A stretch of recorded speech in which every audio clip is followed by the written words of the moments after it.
فرماتے ہیں ہم اہل بیت، میں امام زین العابدین، ہمارا یہ یقین ہے اگر کوئی ہم میں سے اہل بیت میں سے نیکی کرے گا اسے دگنا اجر ہوگا۔ اب یہ یہاں تک تو ٹھیک ہے، یہاں تک تو ٹھیک ہے، یہاں پہ کسی کو تکلیف نہیں۔ جتنے بھی اپنے آپ کو نبی پاک کے ساتھ منسوب کرتے ہیں نظر، ان کو کوئی مسئلہ نہیں۔ عام مسلمانوں کے مقابلے میں ہم ڈبل اجر ڈیزرو کرتے ہیں، ہمیں ملنا چاہیے ڈبل۔ کیوں؟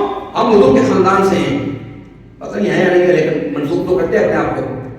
یہاں تک تو ٹھیک ہے، لیکن اگلی بات جو ہے فرمایا، یہ بھی امام اسی امام نے کہا، امام زین العابدین کا قول ہے کہ فرمایا ہم میں سے کوئی گناہگار ہوگا تو اسے دو مار پڑے گی۔ یہ قبول ہے۔ تو حضرت امام زین العابدین کیا فرماتے ہیں؟ فرماتے ہیں ہم اہل بیت یہ یقین رکھتے ہیں کہ ہم میں سے اگر کوئی نیکوکار ہوگا اللہ اس تمام مسلمانوں کے مقابلے میں دوہرا اجر دے گا، دگنا، ڈبل۔ اور آگے کیا فرمایا؟ میں وَلِمُسِيئِنَا ضِعْفَيْنِ مِنَ الْعَذَابِ، اور ہم میں سے اگر کوئی گناہگار ہوگا تو اس کو عام مسلمانوں کے مقابلے میں دگنا عذاب ہوگا۔ یہ کون کہہ رہے ہیں؟ امام زین العابدین۔ حوالہ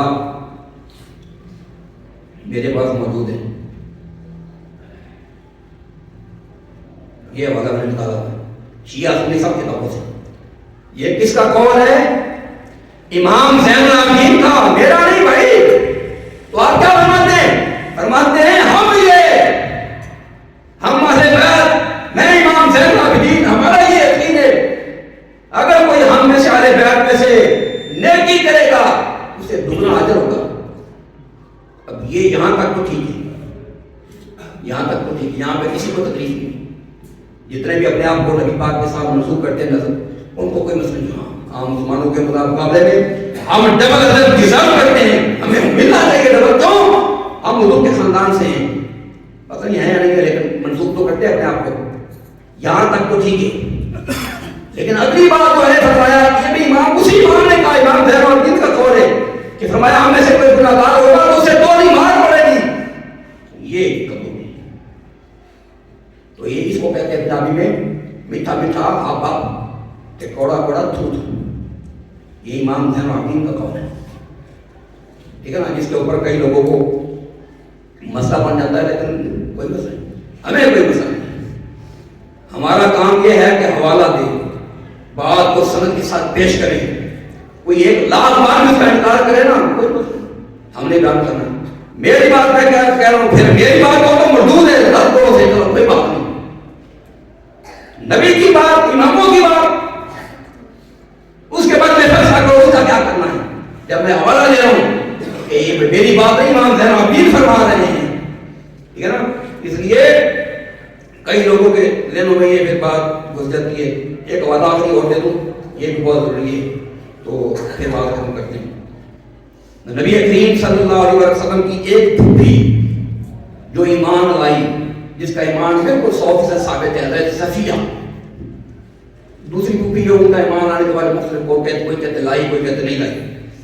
ایک پھوپھی کا پکا ہے، سارے متفق ہیں کہ حضرت صفیہ جو ہے، صفیہ بنت عبد المطلب، نبی پاک کی 6 پھوپھیاں تھیں، 6 پھوپھیوں میں سے ایک کا ایمان لانا ثابت ہے، پکا۔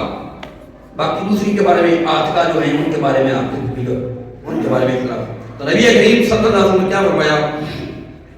یہ روایت آ رہی ہے، نبی پاک کے اوپر آیت نازل ہوئی، انذر عشیرتک الاقربین۔ اے نبی جب آپ نے ڈر سنانا ہے نا تو فرمایا انذر عشیرتک الاقربین، سب سے پہلے اپنے قریبیوں کو ڈراؤ، اپنے قریبی رشتہ داروں کو۔ اور اگر بھی یہی بات کہتے ہیں، آپ کیا سمجھتے ہیں نبی پاک صلی اللہ علیہ وسلم نے جس ڈر سنایا ہے، جو جہنم کا ڈر سنایا ہے، یہ صرف باقی لوگوں کو سنایا، اپنے خاندانوں کو نہیں سنایا؟ نہیں، سب سے پہلے اپنے گھر والوں کو سنایا۔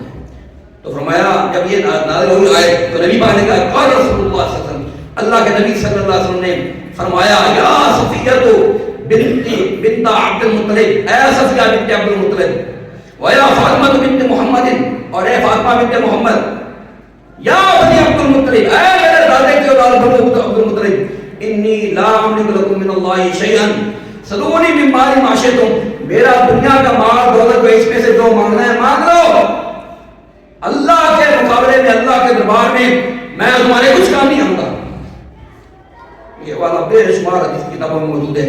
یہ کیوں فرمایا؟ یہ اس لیے فرمایا ہے تو وہ بھی ان کو بھی پتہ چل جائے, پھر قیامت تک آپ کے خاندان کو بھی پتہ چل جائے اور عام امتیوں کو بھی پتہ چل جائے. جب نبی کریم صلی اللہ علیہ وسلم اپنے خاندان کے قریبیوں کو اتنا ڈرا رہے ہیں تو پھر پوری تیری میری کیا اوقات ہے؟ تو میرے بھائیوں میرے بزرگوں میرے دوستوں, عرض کرنے کا مقصد یہ ہے کہ اللہ رب العالمین احکم الحاکمین نے جو احکام دیے ہیں نا, اس میں کسی خاندان, کسی قبیلے, کسی کی کوئی تخصیص نہیں ہے. یہ اگر تخصیص آئی ہے نا وہ ہمارے ذہنوں میں آئی ہے, تو نے خود کہاں سے آئی ہے؟ دلیل تو دو.